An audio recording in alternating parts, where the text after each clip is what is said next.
하나님께서 그들의 마음을 강팍하게 했기 때문에 저들이 믿지 못하는 것인데, 그러면 하나님께서 그들의 죄를 심판하시는 것은 근거가 없는 것이 아니냐. 여러분, 하나님께서 만일 우리에게 베푸신 은혜들을 철회하시거나 아니면 사람들로 하여금 그들의 정욕에 빠지도록 내버려 두시거나 하신다면 이건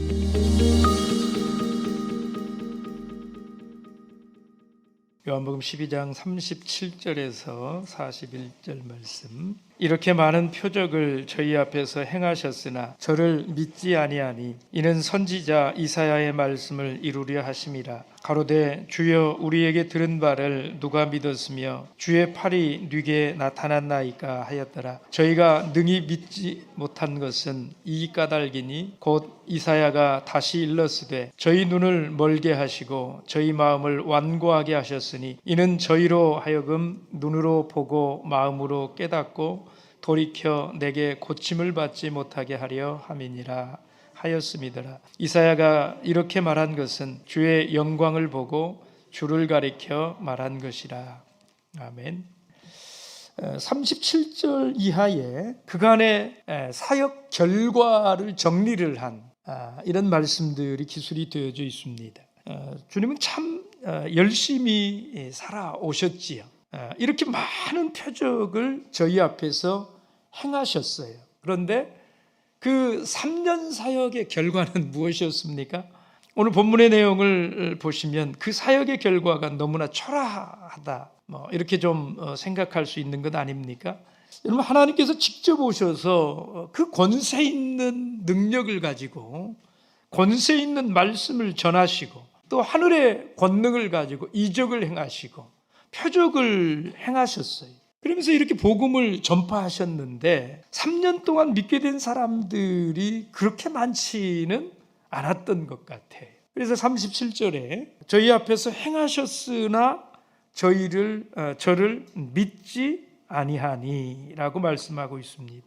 여러분, 믿지 않는 것이 일반적인 대세였다라는 거예요. 근데 이게 참 기이한 일이 아닙니까? 하나님께서 하나님의 권능을 가지고 복음을 선포하셨는데 어떻게 이렇게 믿지 않는 것이 일반적인 것이 되었느냐 하는 겁니다. 그런데 오늘 성경은 이런 기현상을 두고 이미 예언된 일이니까 이게 조금도 이상할 것이 없다라는 투로 말씀을 합니다. 선지자 이사야는 아주 오래전부터 이미 이런 불신의 세대를 내다보고 있었다는 것이지요. 그래서 38절에 그 이사야의 했던 말씀이 그대로 인용이 되어져 있습니다. 주여 우리에게 들은 바를 누가 믿었으며 주의 팔이 네게 나타났나이까. 이 말씀은 이사야서 53장 1절 말씀을 인용한 것인데요. 우리가 복음을 전할 때 누가 우리의 말을 믿었습니까? 모두가 귀를 막고 안 들었습니다. 여러분, 이사야는 장차 나타날 이 불신의 세대를 내다보고요, 이미 이런 예언을 해 놓았던 것이지요. 그 예언대로 된 것이다. 요한이 지금 그 말씀을 인용을 하고 있는 것입니다. 그러면서 39절, 40절에 이사야의 예언 말씀을 더 인용을 합니다. 40절 말씀을 보시면 저희 눈을 멀게 하시고 저희 마음을 완고하게 하셨으니 이는 저희로 하여금 눈으로 보고 마음으로 깨닫고 돌이켜 내게 고침을 받지 못하게 하려 함이니라 하였음이더라. 여러분, 이건 이사야서 6장 9절 10절 말씀을 인용한 것입니다. 근데 이 말씀을 보시면 좀 의문이 들어가는 것이 있지 않습니까? 여러분, 하나님께서 그들의 눈을 어둡게 하고 또 그들의 마음을 강팍하게 해서 볼 수 없고 이해할 수 없고 예수님께 이렇게 돌아올 수 없게 하신 것이 아닌가요? 이 이사야서 6장 10절에 말씀을 인용한 이 40절의 말씀을 통해서 보면 그런 생각이 들어가지 않느냐 이 말입니다. 여러분, 이 40절 말씀은 그들이 그 많은 이적을 체험하고 그리고 복음을 직접 들었어도 믿지 않은 이유가 하나님께서 그 눈을 가려놓았으니까 못 믿은 것이다. 하나님께서 그들의 마음을 강팍하게 했기 때문에 그들이 믿지 못하게 된 것이다. 이런 이야기처럼 이렇게 들리지 않습니까? 여러분, 이 문제에 대해서 어떻게 생각하십니까? 저들이 믿지 못하게 되는 이유가 무엇일까요? 이 이사야서 6장 10절의 말씀, 요한복음 12장 40절 이 말씀을 우리가 어떻게 이해를 해야 될까요? 여러분, 이런 문제에 대해서 우리가 먼저 가져야 될 것이 있습니다. 이런 문제를 대할 때에 반드시 우리 속에 가져야 될 것 하나 있는데, 그것은 절대 믿음입니다. 누구에 대한 절대 믿음이에요? 하나님께 대한 절대 믿음이 있어야 돼요. 하나님께서 개인의 삶에 특별한 방식으로 간섭을 하셔서 그 삶을 굳게 하셔서 그 사람이 예수님을 믿을 수 없게 하시기로 하셨다면, 하나님이 그런 일을 하셨다면, 그렇게 행하시는 하나님은 정당한 이유를 가지고 계신다, 이렇게 우리가 생각할 수 있어야 됩니다.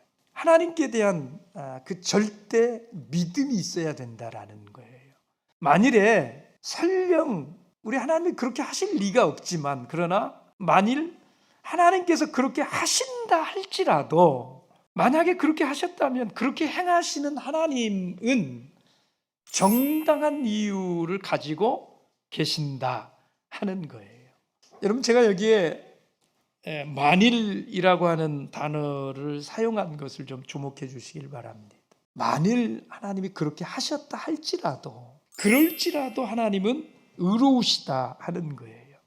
어떤 사람도, 어느 사람도 하나님을 책할 조그마한 근거도 전혀 발견할 수 없다는 것입니다.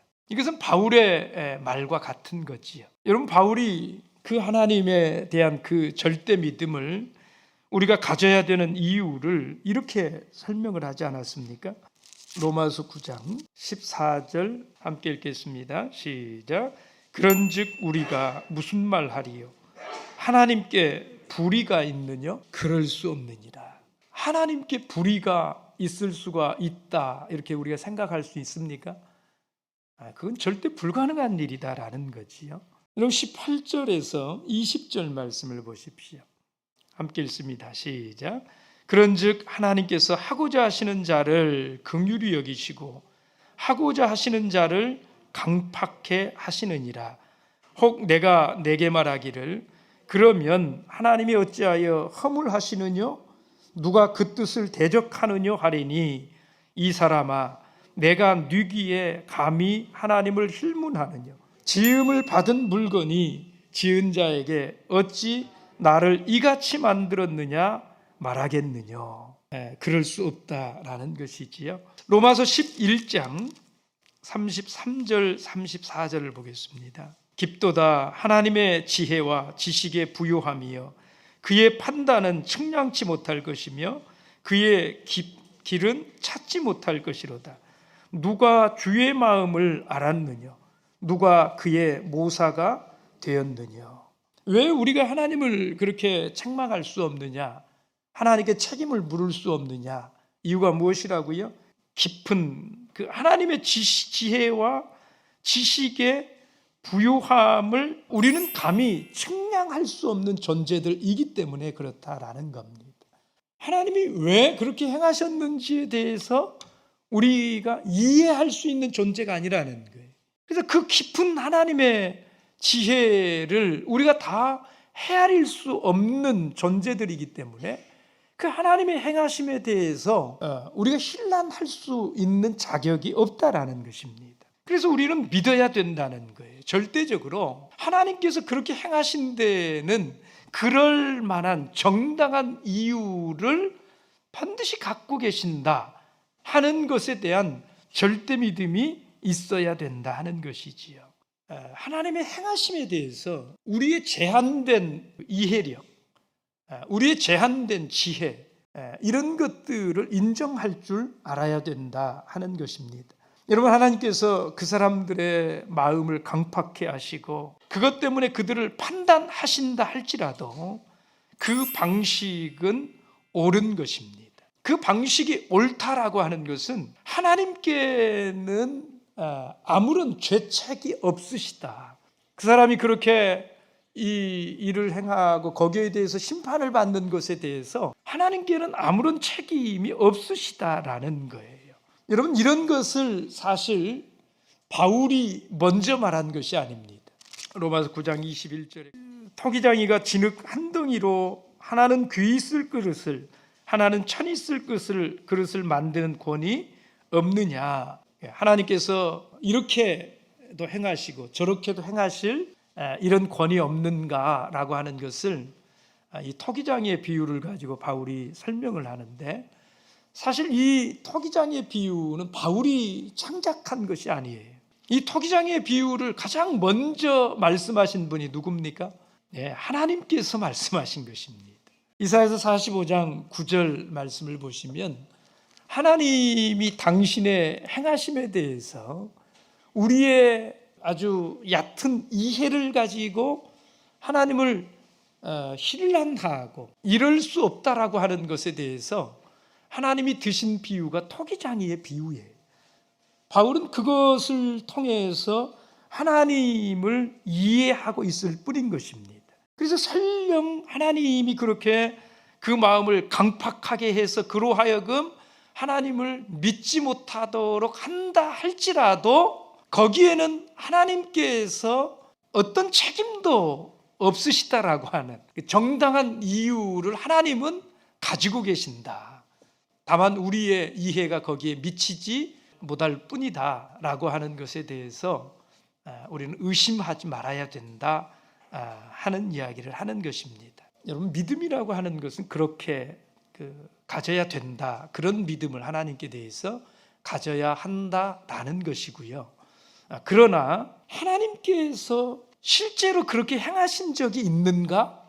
하나님이 정말로 사람을 강팍하게 했기 때문에 그가 강팍한 마음을 갖게 되는 이런 일이 실제로 있느냐라는 것입니다.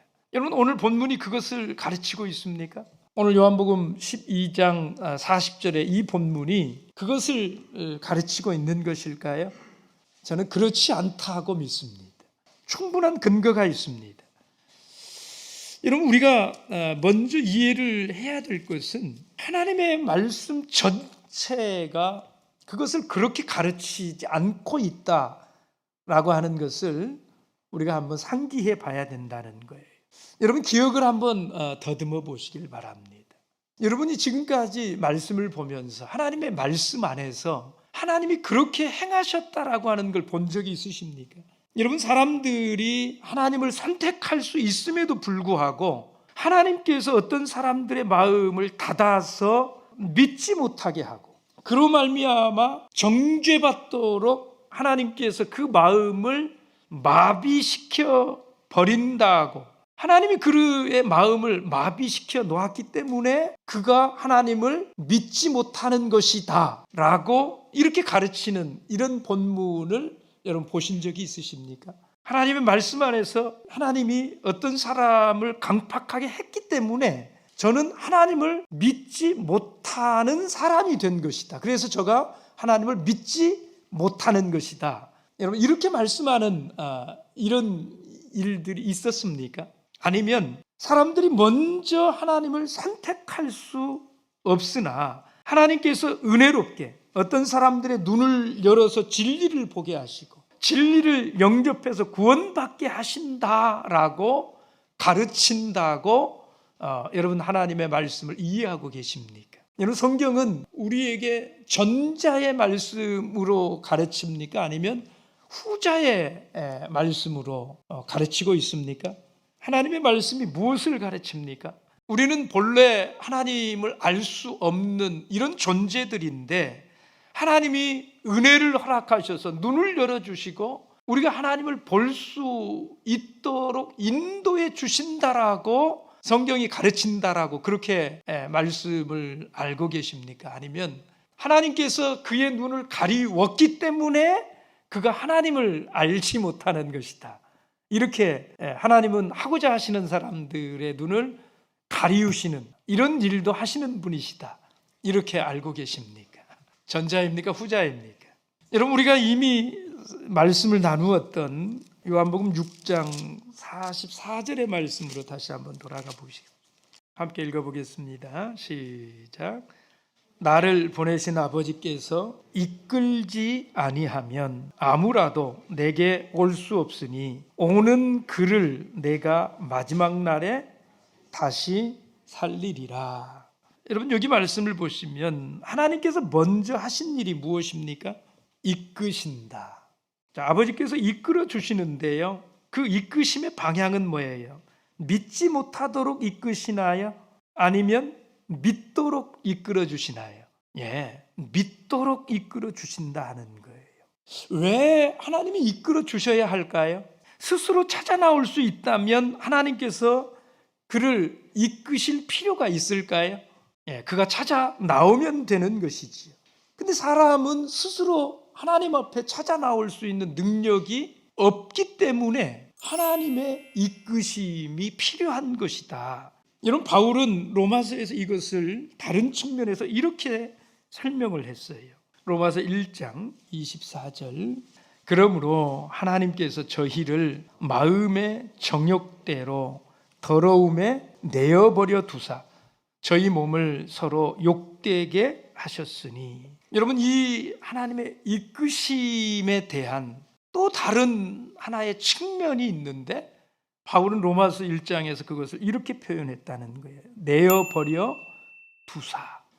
여러분, 바울은 로마서 1장에서 이 표현을 무려 3번씩이나 강조하고 있는 것인데요, 26절에 이를 인하여 하나님께서 저희를 부끄러운 욕심에 내어버려 두셨으니, 그리고 28절 말씀에 보시면 또한 저희가 마음에 하나님 두기를 싫어하며 하나님께서 저희를 그 상실한 마음대로 내어버려 두셨다. 내어버려 두셨으니 3번씩이나 동일한 표현을 강조해서 사용하고 있습니다. 근데 하나님께서 저들을 그렇게 내어버려 두셨다라고 말씀을 하는데, 그렇게 내어버려 두신 이유가 무엇입니까?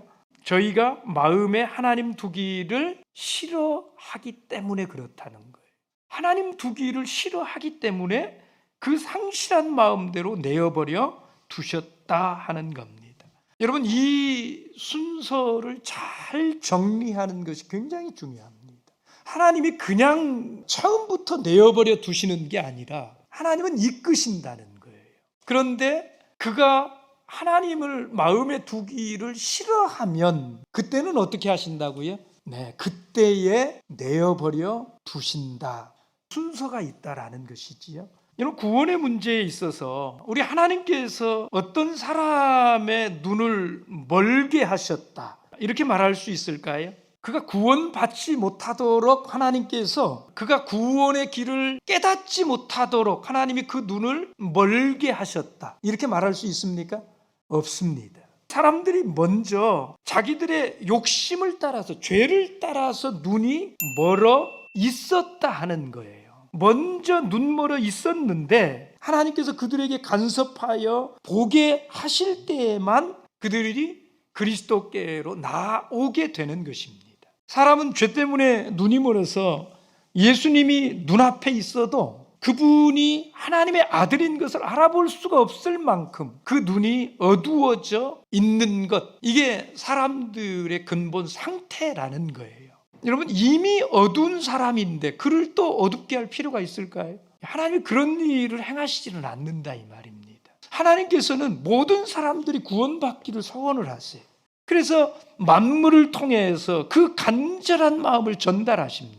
수많은 그 표적을 통해서, 이적을 통해서 하나님의 그 간절한 마음을 전달을 하시지요. 그런 일을 행하시기 때문에 로마서 1장 20절에 뭐라고 표현합니까? 그러므로 저희가 핑계치 못할지니라. 하나님이 저들을 심판하신다 할지라도 누구도 하나님에 대해서 핑계할 수 없다는 거예요. 그래서 누구도 하나님께 대해서 왜 당신이 이렇게 강팍한 마음을 주셨으면서 왜 그 책임을 저에게 묻습니까? 라고 말할 수 있는 사람은 아무도 없다라는 것입니다. 여러분 오늘 본문에서도 한번 보실까요? 요한이 이사야서 6장 9절 10절을 먼저 인용하지 않고 있다라고 하는 것을 주목해서 보시길 바랍니다. 본문의 이 주제의 시작은 무엇으로 하고 있습니까? 이렇게 많은 표적을 저희 앞에서 행하셨으나, 이 말씀이 먼저 나온다라는 것을 보셔야 돼요.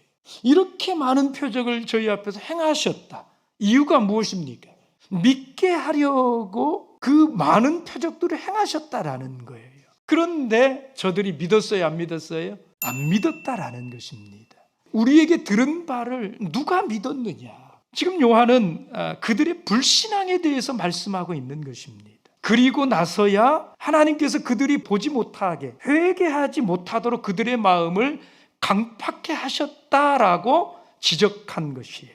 순서가 그렇다 이 말입니다. 로마서에 있는 말씀과 이 요한복음에 있는 말씀들을 종합해서 보면 이런 거예요.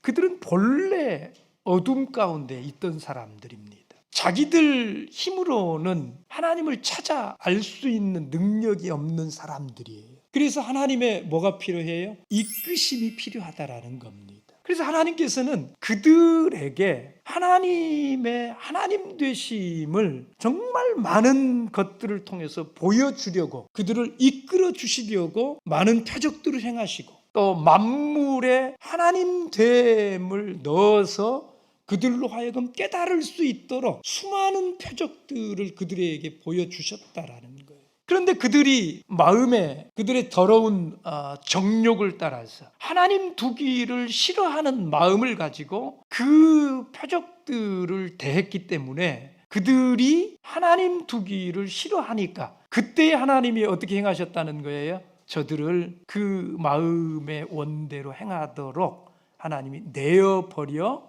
두셨다라는 것입니다. 그래서 그들이 여전히 어두움 가운데 거하게 하신 것이다 라고 말씀하는 거예요. 그들이 믿지 않은 것이 먼저 나온다는 것입니다. 그리고 후에 그들이 믿을 수 없는 사람들이 된 것이에요. 그들이 믿을 수 없게 된 것을 오늘 본문에서는 적극적으로 하나님이 마음을 강팍해 하셨다라고 표현을 한 것이고, 바울은 그것을 소극적으로 내버려 두사라고 표현을 한 것이다 하는 거지요. 여러분, 이 인과관계를 이해하는 게 참 중요한 것입니다. 이 문제가 신학적으로는 예정론이라고 하는 신학 이론에서 말해지고 있는 문제입니다. 여러분, 예정론은 신학적인 이론인데요, 사람이 하나님의 행하심을 합리적으로 좀 이해를 해보려고 만들어낸 이론입니다. 그 이론을 만든 목적이 뭐냐? 하나님의 행하심을 합리적으로 이해를 해보고 싶은 이런 마음에서 예정론이라고 하는 걸 만든 건데, 그 예정론이라고 하는 것을 말하는 이유가 뭐냐? 목적이 뭐냐? 하나님의 전지전능하심을 믿게 하기 위한 데서 나온 것이 예정론입니다. 근데 이 예정론의 가장 큰 어려움이 바로 여기에 있어요. 하나님께서 예정해 놓으셨다. 하나님이 그렇게 하도록 하신 것이다. 강팍하게 하신 것이다. 그래서 저들이 믿지 못하게 된 것이다. 그러다 보니까 하나님께서 그것을 책임져야 되지 않느냐, 이렇게 말을 한다라는 것이지요. 하나님께서 믿지 못하게 하셨기 때문에 저들이 믿지 못하는 것인데, 그러면 하나님께서 그들의 죄를 심판하시는 것은 근거가 없는 것이 아니냐, 하나님께서 그렇게 저들을 심판할 수는 없는 것 아니냐, 이렇게 이해하려고 한다라는 겁니다. 이게 예정론의 가장 큰 어려움이지요. 여러분, 그러나 예정론은 그런 게 아니다 하는 것을 우리가 이 본문의 말씀을 통해서 잘 정리를 해보자는 것입니다. 여러분, 우리들의 이해를 가지고 사람들이 신앙을 갖지 않은 것이 하나님께서 그들의 눈을 어둡게 하기 때문이다 라고 하는 이런 논리를 펴서는 안 된다 하는 것입니다. 여러분, 오늘 본문의 앞절에서도 보세요. 예수님께서는 당신의 말씀을 듣지만 믿지 않는 자들에게 이렇게 경고하시지 않습니까? 빛을 거부하지 말라. 만일 그들이 빛을 거부하면 그들은 어떻게 됩니까? 그들이 알고 있는 어둠보다도 더 큰 어두움이 그들에게 몰려올 거예요. 그 어둠에 대해서 여러분 잘 이해를 해 보십시오. 이것은 불신앙을 야기시킨 어둠이 아니라 이 어둠은 어디에서 오는 어둠이에요? 그들의 불신앙으로부터 오는 어두움이라는 거예요. 어두움이 그들의 불신앙을 야기시킨 것이 아니라 그들의 불신앙에서 그들이 최종적으로 휩싸이게 되는 이 어두움이 나온 것이다 이 말입니다. 오늘 요한이 인용한 이 말씀에서요, 이사야는 우리의 들은 바를 누가 믿었느냐, 여호와의 팔이 누게 나타났느냐라고 묻습니다. 여러분, 하나님께서 만일 우리에게 베푸신 은혜들을 철회하시거나 아니면 사람들로 하여금 그들의 정욕에 빠지도록 내버려 두시거나 하신다면 이건 심판인 것입니다. 여러분, 하나님께서 우리로 하여금 이렇게 대답할 수 있는 그런 은혜를 주시기를 바랍니다. 우리의 들은 바를 누가 믿었느냐, 여호와의 팔이 누게 나타났느냐 라고 묻는 물음 앞에 내가 믿었나이다, 내가 믿습니다, 우리가 이렇게 대답할 수 있는 그런 은혜를 하나님께서 우리에게 허락해 주시길 원합니다.